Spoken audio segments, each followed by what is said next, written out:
Bismillahirrahmanirrahim. Assalamualaikum warahmatullahi wabarakatuh.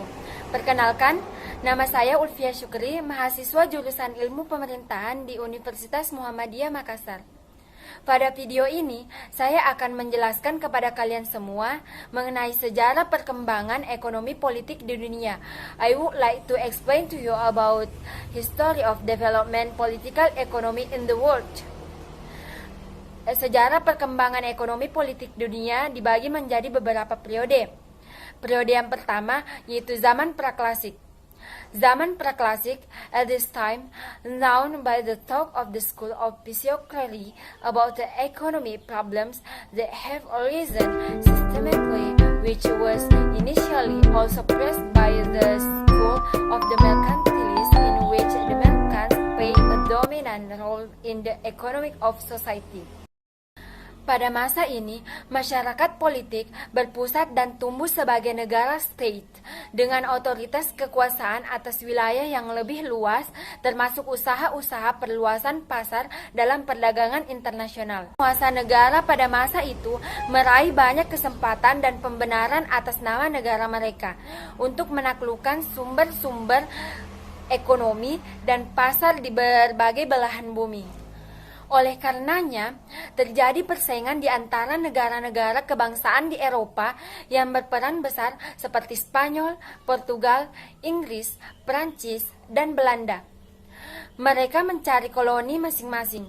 Kegiatan ekonomi kolonialis oleh kaum merkantilis memperoleh dukungan negara dalam memperjuangkan pengejaran kejayaan negara menguasai negara-negara lain.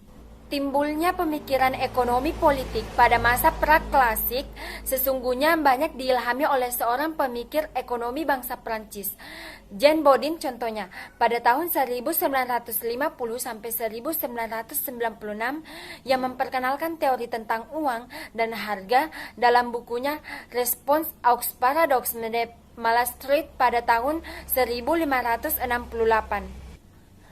Pada bukunya itu diperkenalkan teori berkenaan dengan prinsip praktik monopoli yang dilakukan oleh dunia swasta maupun peran pemerintah negara dan bertambahnya logam mulia seperti emas dan perak yang berkaitan dengan meluasnya perdagangan internasional terutama di bagian Eropa. Pada periode kedua yaitu merkantilisme. During this mercantilist period, the most prominent practitioner of political economy was a merchant member of the board of the leadership of the East Indian Company of English nationality, namely Thomas Mann pada tahun 1571 sampai 1641. And a French state official J. Baptiste Colbert pada tahun 1619 sampai 1663. Mereka berasumsi that the surplus of export dan import of a goods is seen as the most important things in the country prosperity. In the practice, mercantilism political economy, there is complete cooperation between the private sector and the government sector. Jadi, di antara sektor pribadi dan sektor pemerintah.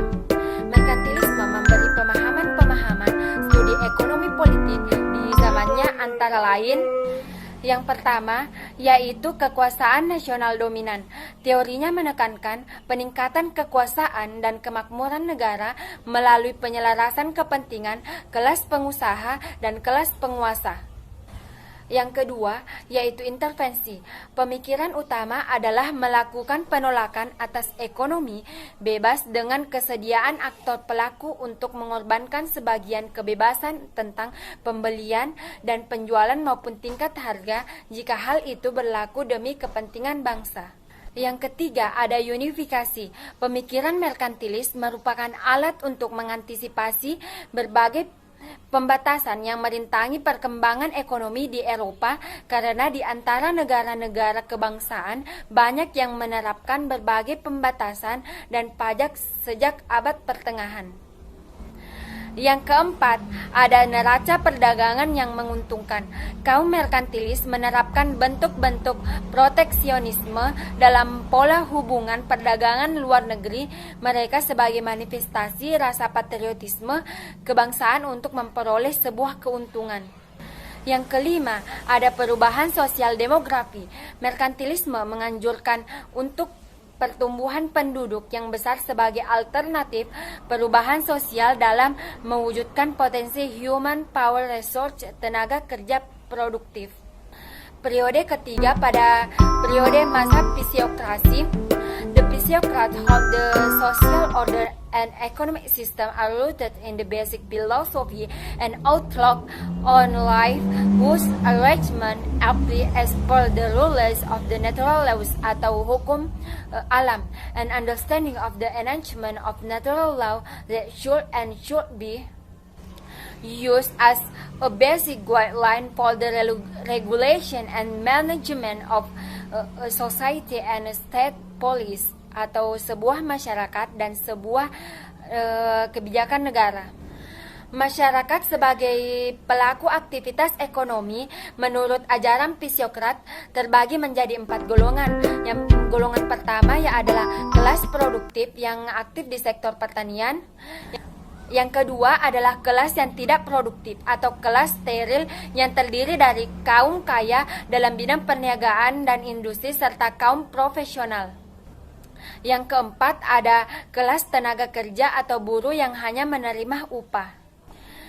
Periode keempat, mazhab klasik, this era gave birth to the classical school basically starting from 1780 sampai 1850. Expert in the political economy of this school resume the individual activities. The activities of business units must be given the freedom to take care of their own interests and to improve their position in the economic pilot. The improvement of the government, which always regulates everything, is of little use compared to free competition, because production, consumption, and distribution of wealth are basically determined according to economic laws that occur in society. Pangkal tolak teori dari mazhab klasik ialah bahwa kebutuhan manusia akan terpenuhi dengan cara yang paling baik apabila sumber-sumber daya produksi dipergunakan secara efisien dan hasil produksi barang dan jasa itu dipasarkan melalui persaingan bebas. Ada 3 orang pakar yang mempelopori mazhab ini. Yang pertama itu Adam Smith. Dalam pandangan Adam Smith, mereka hendaklah memberikan kekuasaan membuat keputusan-keputusan ekonomi berada di tangan-tangan ekonomi itu sendiri. Adapun Adam Smith mengasumsikan teorinya dengan 2 cara. Cara yang pertama, yaitu ia memasukkan suatu asumsi ke dalam teorinya yang menganggap bahwa paham pasar persaingan sempurna, asumsi bahwa tidak ada perusahaan individual yang mempunyai kekuasaan untuk mempengaruhi harga atau total output suatu industri. Yang kedua, yaitu ia mengasumsikan pula bahwa beberapa kendala politik umum adalah perlu untuk mencegah para pengusaha terlalu mengejar kepentingan dirinya sendiri dengan cara tak terkendali. Adapun pakar kedua yang mempelopori mazhab klasik ini yaitu Jean Baptiste Say pada tahun 1767 sampai 1832. Pokok-pokok teori yang dikemukakan oleh Say adalah yang pertama, bahwa dalam keadaan terjadi titik keseimbangan atau yang biasa disebut dengan equilibrium, produksi cenderung untuk menciptakan permintaan akan hasil produksi itu sendiri. Yang kedua, bahwa penyimpangan dari keadaan tersebut atau kelebihan produksi, kekurangan berkonsumsi dan pengangguran bersifat temporer yang ada pada saatnya kembali normal seperti semula. Yang ketiga, bahwa dari proses produksi komoditas akan timbul permintaan efektif yang cukup memadai untuk membeli jumlah persediaan dari hasil produksi, dan dari tiap penjualan produksi barang akan terdapat imbalan jasa berupa upah, laba, bunga, dan sewa tanah. Dan yang terakhir, dikatakan bahwa tabungan disisihkan dari penghasilan menjadi investasi bagi mereka yang terlibat dalam proses produksi. Dan selama penyimpangan dilakukan, titik keseimbangan tidak berubah karena harga cenderung turun, namun produksi tidak akan meningkat. Pakar yang ketiga bernama David Ricardo. Ricardo was a student of Adam Smith who wrote his book The Principle of Political Economy and Taxation pada tahun 1821. He developed a theory based on the theory put forward by Adam Smith. Jadi, si David Ricardo ini adalah seorang murid dari Adam Smith sendiri.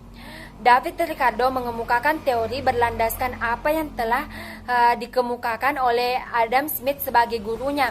Namun terdapat perbedaan pada kedua pakar tersebut. Teori yang dikemukakan Adam Smith lebih bersifat empirik dan deduktif. Sebaliknya, Ricardo bersifat teoritis dan deduktif. Dalam pandangan kemasyarakatan, keduanya mempunyai anggapan besar yang berbeda. Misalnya, Adam Smith melihat masa depan perkembangan masyarakat dengan optimis. Sebaliknya, Ricardo melihatnya secara pesimis disebabkan karena adanya pertentangan kepentingan antar golongan yang berbanding terbalik dengan keharmonisan sebagaimana yang dianggap oleh Adam Smith sendiri. Mungkin hanya itu yang bisa saya jelaskan pada video kali ini tentang sejarah perkembangan ekonomi politik di dunia. Selanjutnya, apabila ada tanggapan silahkan berkomentar, memberikan saran, dan saya pemateri Ulfia Syukri mengundurkan diri.